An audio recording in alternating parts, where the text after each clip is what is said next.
Togela official Rose D on the microphone. Niko nimefumbata kwa ukubwa kabisa story ambako inamhusu bwana mkubwa Diamond Platnumz. Amezoa gumzo mtandaoni, atoboa siri kumbe Wasafi imeuzwa, amtangaza Davido ndo mmiliki wa Wasafi Media. Hatari sana bana. Katika hatua ya kushtua tasnia ya muziki nchini Tanzania na Afrika kwa ujumla, star wa Bongo Flava Diamond Platnumz ametangaza kuwa msanii maarufu kutoka nchini Nigeria Davido sasa ni mmiliki halali mpya wa kampuni yake ya Wasafi Media. Na uamuzi huu umetokea baada ya Diamond kutafakari sana na kuona kuwa ni wakati mwafaka wa kutoa nafasi kwa vijana wenye nguvu na mtandao mpana wa kimataifa kuendeleza biashara yake ya muziki. Kupitia taarifa ambayo ilitolewa na Wasafi Media, Diamond amesema, "Nimeamua kuuza kampuni yangu kwa Davido kwa sababu naona ana uwezo mkubwa wa kuiendeleza na kufikisha kwenye kiwango cha kimataifa.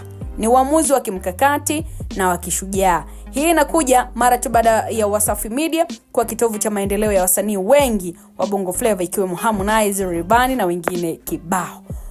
Wanahabari wa muziki wanasema kuwa hatua hii ya Diamond Platnumz inaweza kufungua milango kwa ushirikiano mpya kati ya wasanii wa Tanzania na Nigeria, na kuongeza kwamba nafasi ya muziki wa Afrika Mashariki kushirikiana na soko la kimataifa basi itakuwa ni njema sana. Davido ambaye amefanikiwa katika soko la kimataifa kwa nyimbo zake na ushawishi wake mkubwa, yeye amesema kuwa atahakikisha Wasafi Media inaendelea kuwa na nguvu ikisaidia kukuza vipaji vipya na kutoa fursa kwa wasanii wachanga. Na kwa mashabiki wa muziki, mabadiliko haya ni dalili ya ukuaji wa tasnia ya muziki wa Afrika, huku Wasafi Media ikionekana kuwa tayari kuingia kwenye sura mpya ya kimataifa chini ya uongozi wa Davido. Uamuzi huu, mtazamaji, umesababisha mjadala mkubwa mitandaoni, huku mashabiki wakishangilia hatua ya bwana mkubwa Diamond Platnumz na wengine wakibashiri mafanikio makubwa ambayo yanakuja. Tunasubiri kuona pia mimi pamoja na wewe Wasafi itakuwa katika wakati gani ama katika hatua gani mara tu baada ya kupata mmiliki mpya ambaye ni mwanamuziki mkubwa maarufu kutoka nchini Nigeria,